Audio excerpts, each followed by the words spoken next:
my mask off. Is that okay? We're going to keep our 6 feet and keep distancing. So we've got quite a crowd here gathered today, and I see a lot of surprised faces, even with the mask on, bright eyes, and what are we all gathered here to do? So it's my distinct pleasure on behalf of our leadership team, on behalf of our entire system, to recognize one of your colleagues with a Healthcare Hero Award. So Emily, Bella, if you could come join me.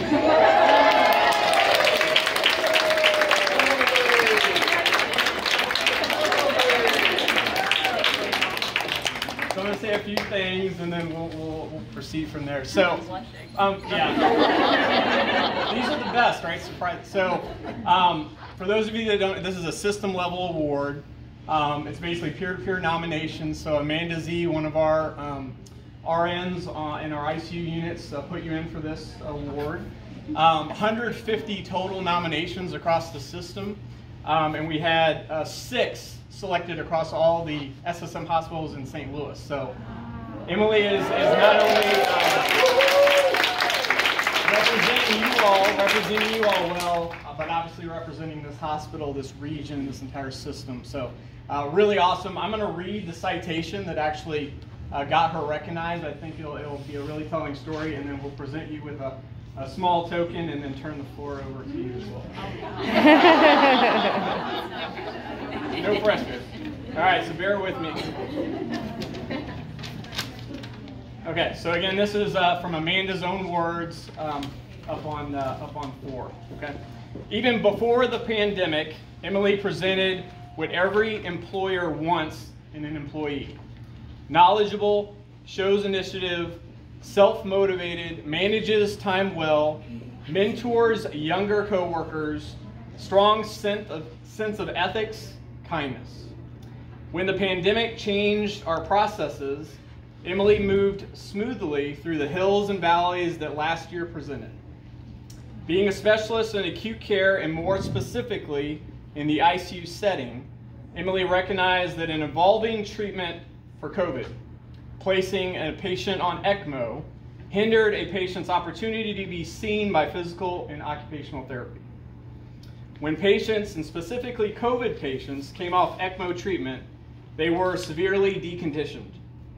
Emily used her experience with SLU's early intervention program to formulate an idea that patients would benefit from early mobility even when on ECMO. Challenges arose, though. There were only a few other hospitals in the country mobilizing patients on ECMO. Would the perfusionists, respiratory therapists, and nurses at SLU be open to working with the mobility team? Emily put her efforts into researching the efficacy and mobilization of patients on ECMO, and then reached out to all necessary members of the team that would be needed. Her efforts and energy paid off. SLU is now regularly mobilizing patients on ECMO and seeing positive results.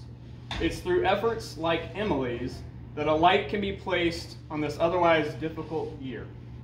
Her efforts inspire her coworkers to be better and do better.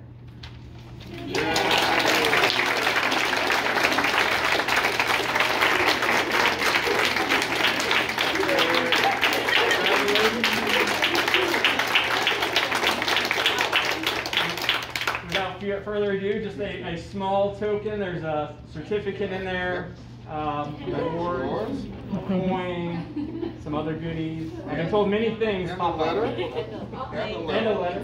And a letter. For you. Thank you. Okay. I think the only fair thing to do, though, is to share some of this recognition, especially with Teresa, who was with me when we first moved that patient.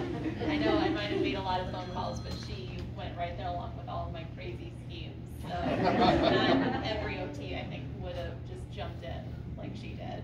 Really, thank you so much.